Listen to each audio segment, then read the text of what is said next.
Olá pessoal, eu sou o professor Gerson, sou professor de Geografia, certo? Faço parte da equipe da Central do Enem. Estamos aqui trazendo dicas, posicionamentos e questionamentos para que vocês possam entender melhor determinadas questões acerca não só da Geografia, mas das outras disciplinas. E a partir daí você possa fazer com mais tranquilidade a prova do Enem, tá ok? Bom, basicamente nós vamos trabalhar alguns conceitos que são importantes dentro da Geografia, tá? São chamadas as categorias de análise geográfica, as categorias de análise da geografia. Elas são basicamente 5, tá? Nós temos o espaço geográfico, que é um. O segundo é o território. O terceiro é a paisagem. O quarto é a região. E o quinto é o lugar. Bom, eu falei assim, não necessariamente nessa ordem, mas são essas 5 categorias de análise da geografia, tá? Nós vamos começar estudando aqui, nós vamos ver agora aquela que é considerada a mais importante das 5 categorias de análise, porque sem ela as outras 4 basicamente não existiriam, tá? Então nós vamos ver o espaço geográfico. O que é o espaço geográfico? O espaço geográfico é o objeto de estudo da geografia. O espaço geográfico é tão somente o espaço natural transformado pela ação do homem. Então, para sair do espaço natural, para chegar no espaço geográfico, vai ter que ter um elemento mediador, e esse elemento mediador, através da sua ação, é que vai ser responsável para que haja a existência do espaço geográfico. E esse elemento mediador é o homem, tá? Então, o homem vai ser o elemento principal da transformação do que se convenciona chamar de espaço natural para espaço geográfico. Então, a partir daí, a gente já pode supor que é imprescindível a existência do homem para que haja a existência do espaço geográfico. Então, o espaço geográfico só existe enquanto existência humana.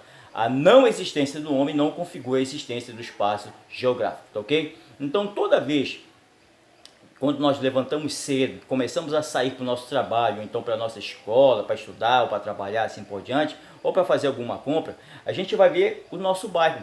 A gente vai configurar residências, comércios, panificadoras, açougues. Todos esses elementos artificializados, construídos pela ação do homem, retratam justamente a ação que o homem exerceu através do trabalho que ele, enquanto ser humano, de transformação do espaço natural e a configuração de determinados espaços de acordo com as suas necessidades. Então você tem a configuração do espaço geográfico. Como você pode perceber na imagem aqui em cima, aqui ao lado, o que você vai ver? Você vai ver justamente isso, um espaço que inicialmente em tese natural, certo? Que foi sendo modificado pela ação do homem de acordo com certas necessidades que passaram a ser importantes para que esse espaço pudesse ser transformado, tá? Se hoje nós moramos em casas, se nós moramos em bairros, se nós temos necessidade de panificadora, nós temos necessidade de açougue, certo? E que tudo isso configura justamente a paisagem que nós fazemos parte, que faz parte do nosso dia a dia, então você tem um espaço geográfico instituído para satisfazer suas necessidades básicas. Esse é o espaço geográfico, tá? A outra categoria de análise é a região, tá? O que vem a ser a região? A região é o espaço compartimentado, certo? Que é criado através de critérios específicos pré-estabelecidos, de tal forma que haja uma configuração, certo? De um determinado espaço, certo? De uma determinada área em que você passa a ver, você possa notar a similaridade, a homogeneidade dos elementos constituintes, de tal forma que possa diferenciar de alguma forma o que? Das áreas adjacentes. Quando você tem essa diferenciação desse espaço com as áreas adjacentes, compartimentando justamente diferenças em relação às outras áreas, você tem uma região. Então você regionalizou. É essa que é a regionalização. A regionalização é isso. É justamente esse processo de construção de espaços diferenciados, certo? Que são estabelecidos de acordo com determinados critérios que se estabelecem. E esses critérios são critérios pré-estabelecidos, tá? Um exemplo disso nós temos no caso a divisão oficial das macro-regiões administrativas do IBGE.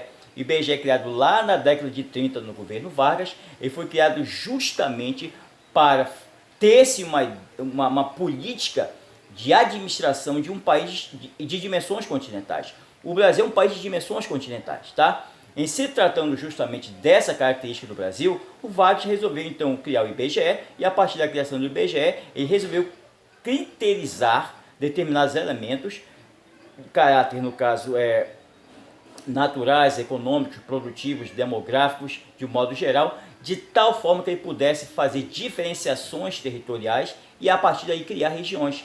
Foi quando ele criou as divisões, as regiões oficiais do IBGE. Claro que na época que foi criada não são as regiões como tal qual nós conhecemos hoje. As regiões são, no caso, a região norte, a região nordeste, a região centro-oeste, a região sudeste e a região sul do Brasil, certo? É uma forma de você regionalizar o espaço brasileiro. Mas há também uma outra forma, certo? Criada algumas décadas atrás por um geógrafo chamado Pinchas Geiger, que estabeleceu os chamados complexos regionais, que seria uma nova forma de regionalizar o espaço geográfico brasileiro. Essa nova forma de regionalizar o espaço brasileiro levou em consideração fatores fundamentalmente econômicos, certo? E produtivos do país, e também critérios naturais, de tal forma que foi criado a Amazônia, o Nordeste e o Centro-Sul, que a gente vai trabalhar mais lá na frente com mais detalhe essa questão dessa divisão, dessas divisões regionais.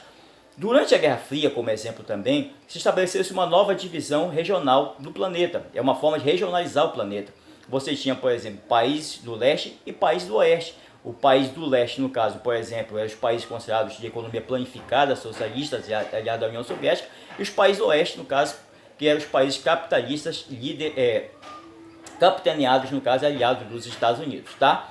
Quando acabou a Guerra Fria, certo? Essa divisão leste-oeste ela praticamente deixou de existir. Estabeleceu-se uma nova região, que é uma regionalização, que país do norte, país do sul, alguns chamam de países centrais, países periféricos, e aí é uma forma também de regionalização, tá? Para terminar, uma forma também bem fácil você entender essa questão da regionalização é que quando o município adota determinadas divisões da cidade, de tal forma que para ele poder melhor administrar determinados investimentos públicos ou determinadas políticas pelo qual ele vai intervir dentro da cidade. Aqui em Macapá, por exemplo, a gente tem um costume de dizer zona norte, zona sul, zona leste, zona oeste, área central. Então são formas também que você tem de diferenciar, certo? De diferenciar, no caso, a cidade, certo? E que é uma forma também de você estabelecer uma questão de uma regionalização, em que no caso se estabelece e a partir daí você tem o que? O conceito de região.